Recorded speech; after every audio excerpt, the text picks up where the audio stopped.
આયા રે વિકલન ઝુમકે આયા રે. ભાઈ જેની રાહ જોતા હતા એ જ વસ્તુ આવી ગઈ છે, વિકલન. અને સૌથી સ્કોરિંગ ચેપ્ટર છે આપણું આ. સાતત્ય અને એક ભાગ છે, લક્ષનો ભાગ છે સાતત્ય, પણ આ લોકોએ વિકલનમાં મૂક્યો છે. વિકલન બહુ જ ઈઝી છે, જોડે જોડે પ્રેક્ટિસ કરજો. સૂત્રો હજી ઘણા વિદ્યાર્થીઓએ બરાબર લખ્યા નથી. બધાને સ્ટ્રિક્ટલી કહું છું કે સૂત્રો એવરીડે 5 ટાઈમ્સ મને એવરીડે ગ્રુપમાં મોકલતા રહો, હું ચેક કરીશ.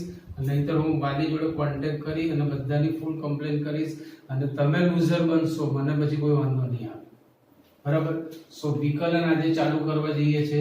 આજે ચાલુ થઈ ગયું વિકલન, એનો મતલબ આજે ને આજે જ ધનાઢ દાખલાઓ ચાલુ થશે એવું નહીં.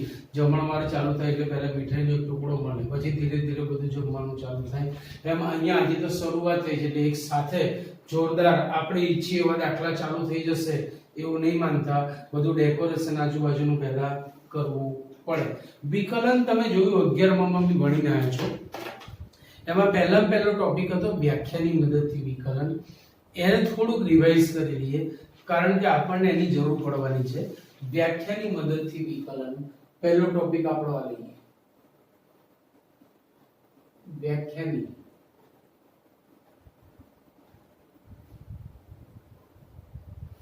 મદદથી વિકલન.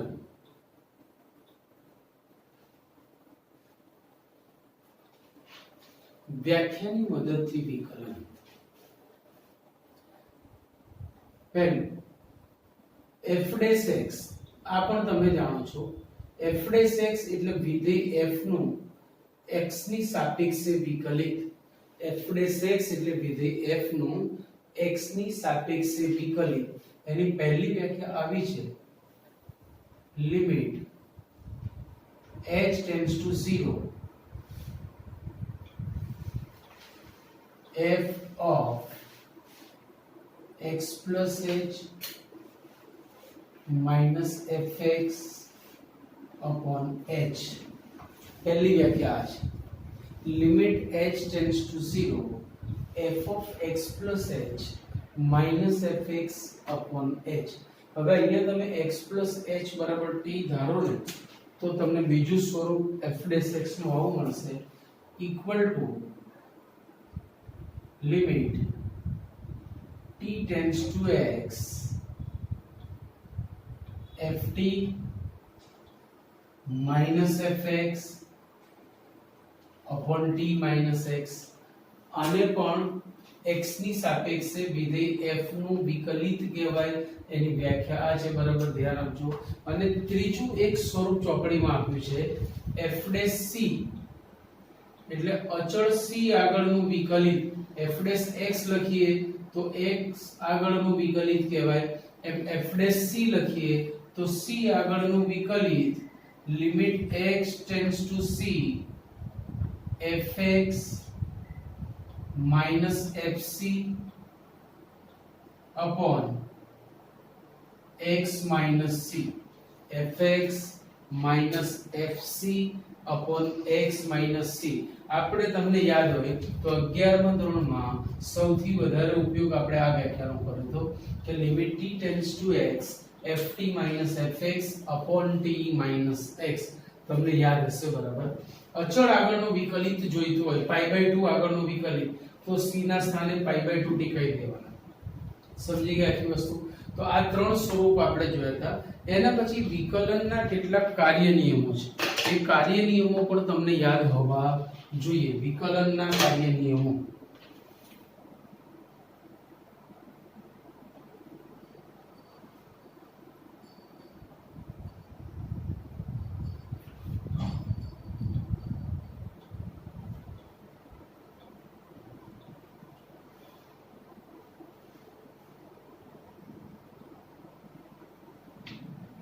પહેલું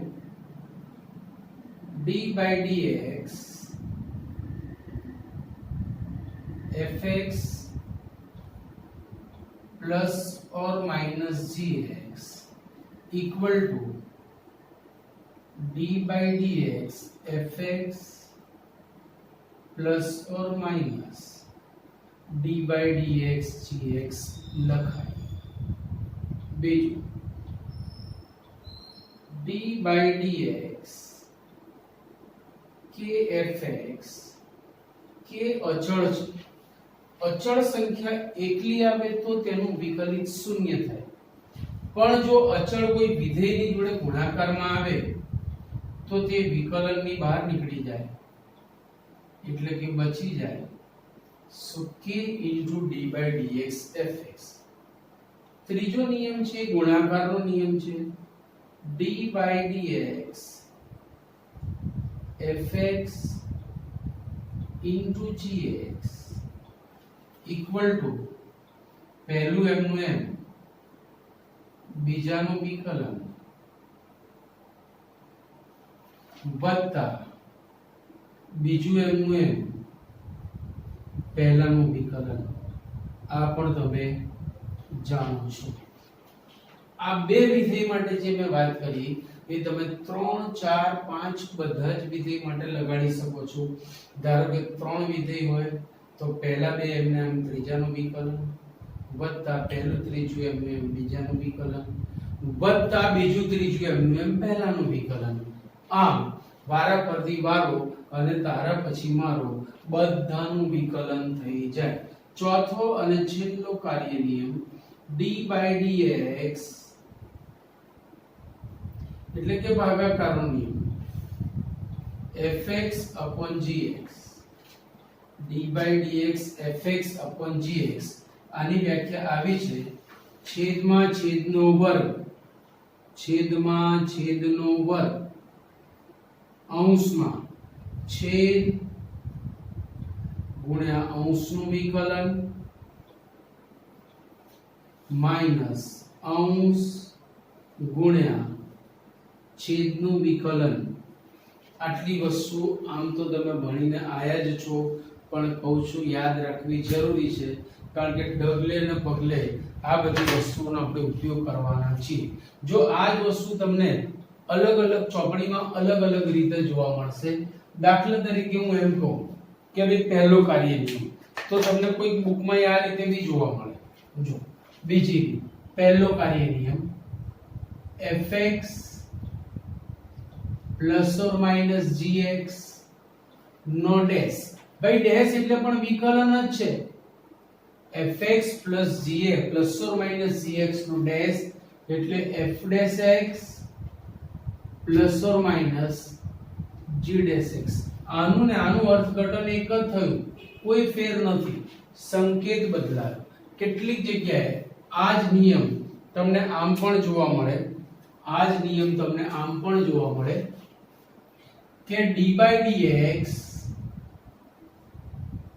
u plus or minus v equal to du by dx plus or minus dv by dx અથવા u plus v નો dash plus or minus v dash, જ્યાં u અને v x ના વિધેયો છે. જ્યાં u અને v એ x ના વિધેયો છે. તો આ બધા જ અલગ અલગ સ્વરૂપો સંકેતો છે કાર્ય નિયમના. બધાના માટે તમે આ જ રીતે ચર્ચા કરી શકો. મેં ખાલી તમને પહેલામાં જ આ બધી વસ્તુ સમજાવી છે. સો આશા રાખું છું કે આ બધી વસ્તુ તમારી પાસે ઓલરેડી છે હતી અને તમને રીમાઇન્ડ પણ થઈ ગઈ હશે. હવે બહુ જ અગત્યનો ટોપિક જે બાકી હતો 11th માં આપણો, ત્યાં જ આપણે જવા માંગીએ છીએ, જેનું નામ છે સંયોજિત વિધેયનું વિકલન. અને ત્યાંથી જ આપણી ટ્રેન સ્ટાર્ટ થશે. યાદ રાખજો, સંયોજિત વિધેયનું વિકલન. સીધું સ્વાધ્યાય આવશે 5.2 સોરી, પણ હું પહેલા આખો ટોપિક તમને સમજાવું છું. અને ટોપિક માં થિયરીની રીતે જોવા જશો તો કન્ફ્યુઝ થશો જ, પણ ખાલી એક તમને ખ્યાલ આવે, એક તમારા નોલેજ માટે હું બતાવું છું. બાકી દાખલા કરવાની આપણી જે રીત છે આખી સાવ અલગ છે. આમ ચપટી વગાડતા બધા દાખલા થઈ જશે, બિલકુલ ચિંતા કરતા નહીં. બરાબર. સંયોજિત વિધેયનું વિકલન.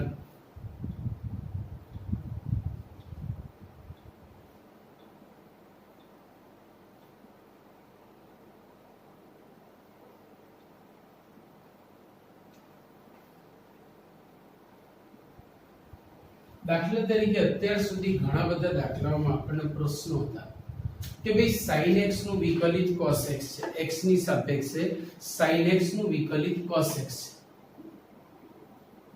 પરંતુ sin 2x નું શું, sin square x નું શું, sin 3x નું શું? તો આ જે બધા પ્રશ્નો હતા કે x ની જગ્યાએ જો અન્ય કોઈ સ્વરૂપ આવી જાય, ધારો કે sin of log x આવ્યું, x ની જગ્યાએ આપણું log નામનું વિધેય આવ્યું, તો શું? તો આપણે ત્યાં હેલ્પલેસ હતા, ત્યાં કેવી રીતે વિકલન કરવું એ આપણા માટે એક જટિલ પ્રશ્ન હતો. એનું સોલ્યુશન છે આ સંયોજિત વિધેયનું સંકલન વિકલન જોઈ લીધા પછી દુનિયાનો કોઈ બી દાખલો વિકલન તમે મોઢે કરી શકો, એક જ સ્ટેપમાં વિકલન થઈ જાય.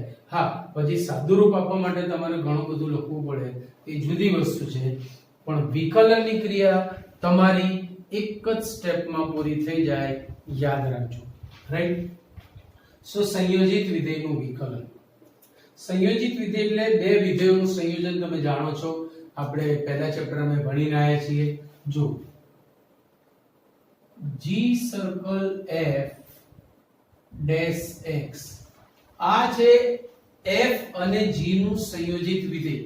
મારે એનું વિકલન કરવું છે એટલે ડેશ છે, લખાય g સર્કલ f, વંચાય g સર્કલ f, પણ અર્થઘટન થશે f અને g નું સંયોજિત વિધેય equal to g dash of fx into f dash x. ભાઈ 1987 એટલે કે આજથી લગભગ 33 વર્ષ પહેલા જ્યારે હું ભણતો હતો ત્યારે પણ આ જે નિયમ છે ને એની સાબિતી નથી ને આજે નથી. આ આપણે સીધું સ્વીકારી લેવાનું છે. જે સંયોજિત વિધેય આપણે સમજવા માંગીએ છીએ, જેનું બીજું નામ છે ચેઇન રૂલ, જેનું બીજું નામ છે ચેઇન રૂલ અથવા એને સાંકળનો નિયમ પણ કહે છે. ચેઇન રૂલ અથવા સાંકળનો નિયમ અથવા સંયોજિત વિધેયનું વિકલન એ ત્યારે પણ સ્વીકાર્યું હતું, આજે પણ સ્વીકારેલું છે, પણ આનું એક અન્ય સ્વરૂપ છે સમજવા માટે, ત્યાં હું તમને લઈ જવા માંગુ છું. આપણે આના માટે ધારી લઈએ છીએ કે ધારો કે y is equal to g circle fx equal to g of fx equal to g of u, જ્યાં u is equal to fx. બહુ જ જોરદાર વસ્તુ હવે તમને કહેવા જઈ રહ્યો છું.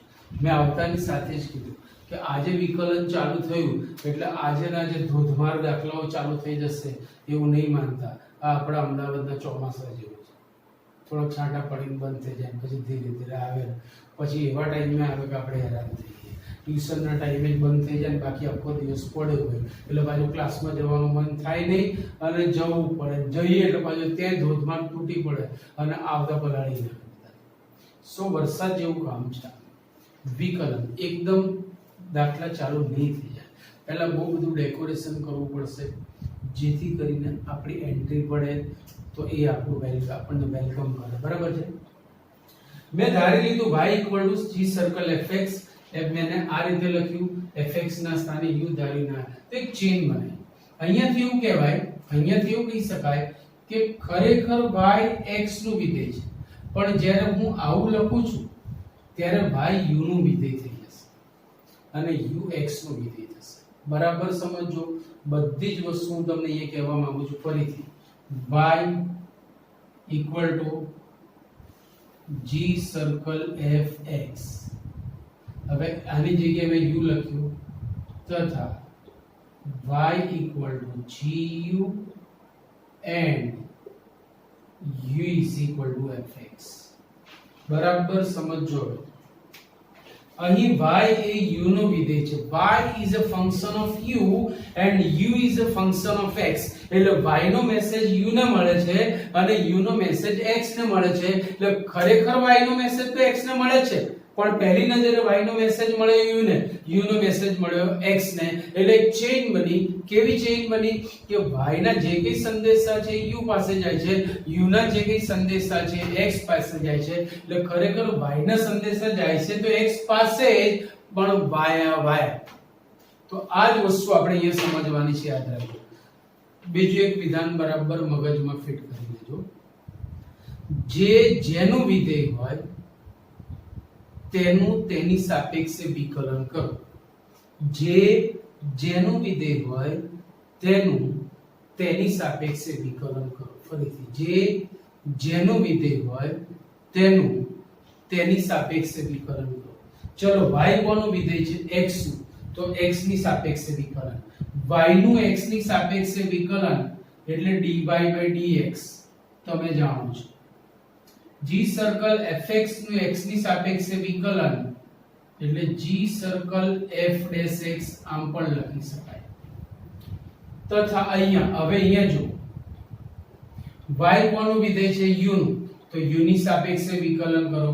u ની સાપેક્ષે વિકલન એટલે dy/du અને આ થશે g'(u).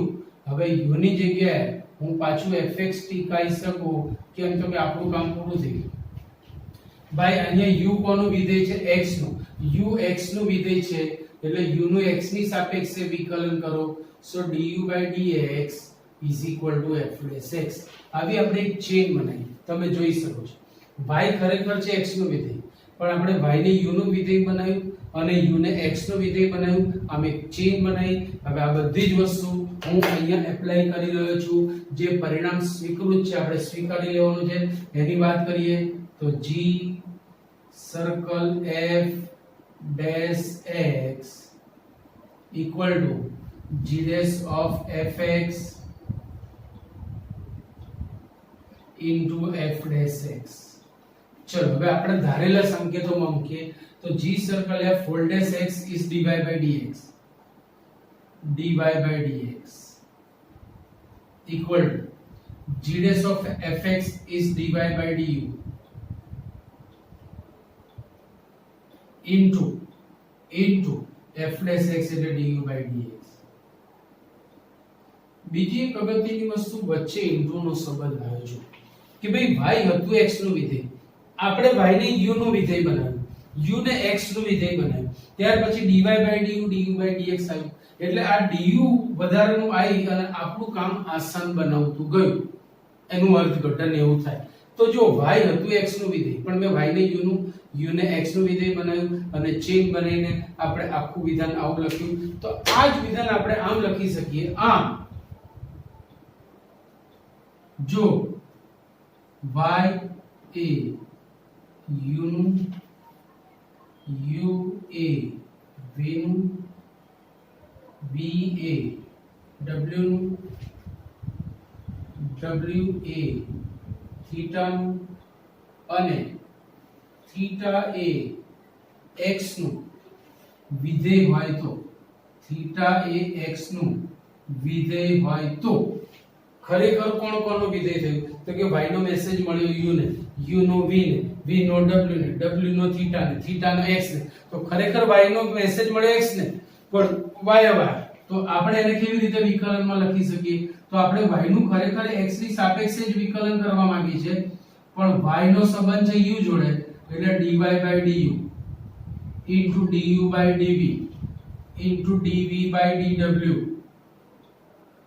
into dw/dθ into dθ/dx. આ આપણી વાત પૂરી થઈ. તો આમ જોવા જઈએ તો du ગયા, dv ગયા, dw dθ dθ ગયા. વાત પૂરી થઈ. dy/dx બચ્યું. સો આપણે એક ચેન બનાવી આપણી સરળતા ખાતર. કેમ તો કે જો સંયોજિત વિધેય આવે તો આપણે સીધું વિકલન જાણતા નથી, તો એનો રસ્તો આપણે આ બનાવ્યો, એક ચેન બનાવી. સો that's why it is called chain rule અથવા સાંકળોનો નિયમ, જેને સંયોજિત વિધેયનું વિકલન પણ કહે છે. Clear point? બરાબર યાદ રાખજો. હવે ધીરે ધીરે હું દાખલા મેં એપ્લાય કરું છું. સો પ્લીઝ આટલું લખી લો એટલે આપણે આગળ જઈએ. હવે જે આપણે સંયોજિત વિધેયનો નિયમ તમને શીખવાડ્યો, એની ચોપડી હમણાં આપણે અડીશું નહીં. જ્યાં સુધી તમને બધાને વિકલનની ક્રિયા ના આવડે ત્યાં સુધી બધા જાત જાતના બહારના દાખલા હું આપીશ, ત્યાં સુધી આપણે ચોપડીના દાખલા કરવાના નથી. ચલો, હવે sin of log x y = tan 5x અને y = cos 5x. હવે આ બધા દાખલા તમે 11 માં સૂત્રોથી કરવાઈ દશો તો આમાંને એકે દાખલાનો તમારો જવાબ નહીં આવે. બરાબર છે? તો તો કેવી રીતે કરવું? તો અત્યારે હું ખાલી ચેન રૂલ બતાવું છું. આપણે ચેન રૂલ એપ્લાય કરવાની નથી, યાદ રાખજો. ચેન રૂલ ખાલી સમજવા માટે છે. આપણે આપણી પોતાની વેલ ડેવલપ્ડ મેથડ થી જ દાખલા કરીશું, એ પણ તમને કહી દઉં છું. હવે કેવી રીતે આ બધા દાખલા કરવા? તો અહીંયા જો ચેન બનાવું છું, કેવી રીતે? y equal to sin u, જ્યાં u is equal to log x. Chain નાની પણ બની શકે છે અને મોટી પણ બની શકે છે, બરાબર યાદ રાખજો. તો મેં ચેન બનાવી, y u નું વિધેય થયું ને u x નું વિધેય થયું. હમણાં કીધું એમ કે જેનું વિધેય હોય તેનું તેની સાપેક્ષે વિકલન કરો. ચલો હું આનું u ની સાપેક્ષે વિકલન કરું છું. dy by du sin u નું u ની સાપેક્ષે વિકલન cos u. આ પણ એક વસ્તુ બહુ યાદ રાખવા જેવી છે. sin x નું x ની સાપેક્ષે વિકલિત cos x છે. sin t નું t ની સાપેક્ષે વિકલિત cos t છે. sin થીટા નું થીટા ની સાપેક્ષે વિકલિત cos થીટા છે. log x નું x ની સાપેક્ષે વિકલિત 1/x છે. log t નું t ની સાપેક્ષે વિકલિત 1/t છે. log u નું u ની સાપેક્ષે વિકલિત 1/u છે. log x નું થીટા ની સાપેક્ષે વિકલિત હજી તમને આવડતું નથી. log x નું y ની સાપેક્ષે વિકલિત હજી તમને આવડતું નથી. એની પાસે જે ચલ હોય તેની સાપેક્ષના વિકલનના જ સૂત્રો આપણી પાસે છે. tan x નું x ની સાપેક્ષે વિકલિત sec2x, tan થીટા નું થીટા ની સાપેક્ષે વિકલિત sec2 થીટા. એવી જ રીતે sin u નું u ની સાપેક્ષે વિકલિત cos u તથા u log x છે તો હું x ની સાપેક્ષે વિકલન કરું છું. log x નું x ની સાપેક્ષે વિકલિત છે 1/x. તો હવે ખરેખર y કોનું વિધેય છે? x નું છે. પણ આપણે શું કર્યું? y ને u નું વિધેય બનાવ્યું અને u નું x નું વિધેય બનાવ્યું. સો હવે બાય ચેન રૂલ જોઈએ છે dy by dx, જોઈએ છે dy by dx, પણ મળશે dy by du અને du by dx. આ જે આવ્યું એની વચ્ચે જે ગુણાકારનો નિયમ છે એ જ આપણો ચેન રૂલ છે. એ ગુણાકારનો સંબંધ જે આપણે સ્વીકારી લેવાનો છે, એની સાબિતી નથી આપણી પાસે. તમામ મૂલ્યો ટીકાઈ દો અહીંયા. ચલો dy by du છે આપણી પાસે cos u, du by dx છે 1/x.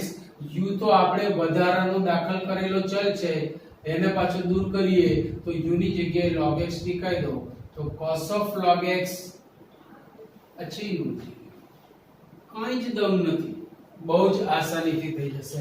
ચલો એવી જ રીતે અહીંયા y is equal to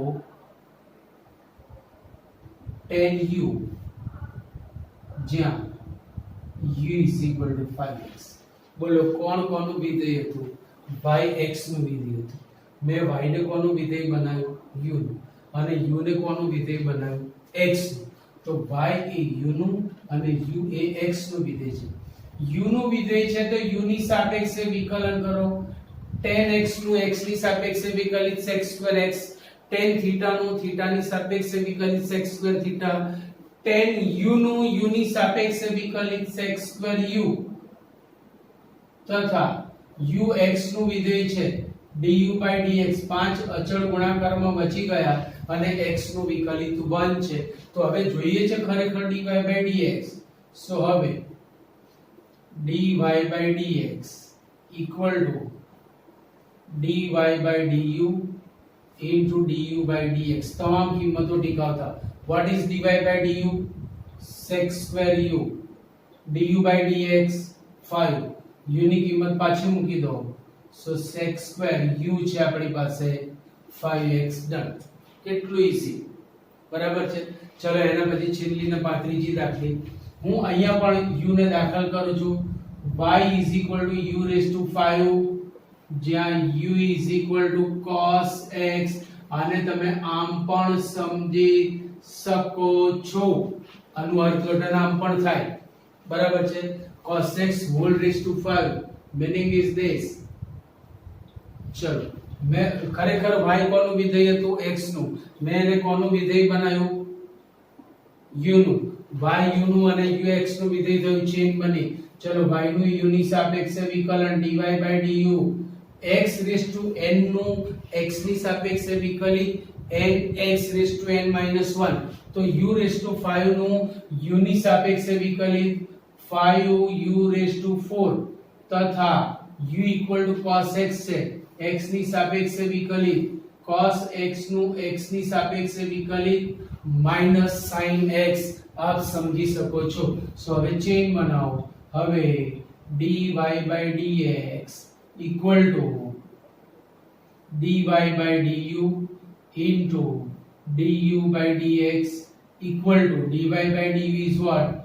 5u raised to 4 into minus sin x, u ની જગ્યાએ પાછું cos x ટીકાઈ દો, માઈનસ ને મેં આગળ લખી 5 cos raised to 4x into sin x. કેટલું ઈઝી છે ભાઈ, કેટલું ઈઝી, તમે જોઈ શકો છો. સો આ ચેન રૂલ છે, પણ આપણે આ રીત કરવાની નથી.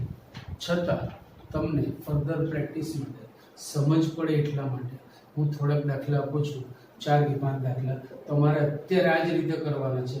પછીના લેક્ચરમાં જે રીતની આપણને જરૂર છે આખું લેક્ચર એ જ રીતમાં આપણે ડૂબી જઈશું અને શીખીને જ બહાર નીકળીશું. પણ અત્યારે માત્ર પ્રેક્ટિસ માટે હું તમને 4-5 દાખલા આપું છું. બધા જ વિદ્યાર્થીઓએ કમ્પલસરી આ દાખલા કરવાના છે. બધાએ dy by dx મેળવવાનું છે. dy by dx મેળવો અને એ પણ ચેન રૂલ થી યાદ રાખજો. y equal to 10 raised to 7x, y is equal to log of sin 3x. ત્રીજું, y is equal to sin of cos 4x. ચોથું, y is equal to 3 raised to cos 5x. અને પાંચમું, y is equal to e raised to log cos x. આ 5 દાખલાઓ છે. જો અહીંયા તમારી પાસે 3 ની ચેન બનશે. log u પછી sin v ને v બરાબર 3x, log u પછી sin v અને v બરાબર 3x. એમ ચેન 3 ની બને એવા પણ અમુક દાખલા આપ્યા છે. સો આટલા દાખલા તમને હોમવર્કમાં આપું છું, જેથી કરીને તમે નેક્સ્ટ લેક્ચરમાં એ સબમિટ કરી શકો છો. આ વસ્તુ ક્લિયર થઈ શકશે અને આ થશે. એવી જ આપણે વિકલનમાં ડૂબકી મારવાની છે. ત્યાં સુધી અંદર રહેવાનું છે કે જ્યાં સુધી વિકલન આવડે નહીં, પછી જ આપણે બહાર આવીશું. ત્યાં સુધી ઓકે, સી યુ, ટાટા.